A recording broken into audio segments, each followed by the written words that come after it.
সাত সকালে দোকানের সামনে সুতলি পেঁচানো দুটি বোমা উদ্ধারের ঘটনায় চাঞ্চল্য ছড়ালো নদিয়ার চাকদহ থানার রাউতারি গ্রাম পঞ্চায়েত এলাকায়। স্থানীয় সূত্রে জানা গেছে, সুবিনয় বিশ্বাসের গ্রিলের দোকানের সামনে দিয়ে যাওয়ার সময় পথ চলতি মানুষের নজরে আসে দুটি সন্দেহজনক বস্তু। কাছে গিয়ে দেখা যায় সুতলি পেঁচানো অবস্থায় পড়ে রয়েছে দুটি বোমা। খবর ছড়িয়ে পড়তে এলাকায় আতঙ্ক তৈরি হয়। খবর দেওয়া হয় চাকদহ থানায়। পরে পুলিশ ঘটনাস্থলে পৌঁছে বোমা দুটি উদ্ধার করে। কোথা থেকে বোমা দুটি সেখানে এলো, কে বা কারা সেগুলো রেখে গিয়েছে এবং এর পিছনে কোনো উদ্দেশ্য রয়েছে কিনা তা খতিয়ে দেখছে পুলিশ। ঘটনার তদন্ত শুরু হয়েছে।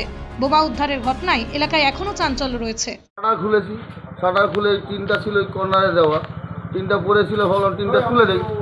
তুলতে গিয়েই তখন আমি খেয়াল করেছি, না তার আগে কিন্তু খেয়াল করি। কটা দেখতে পান? ওই তো ওখানেই দুটো ওইভাবেই ছিল পড়ে।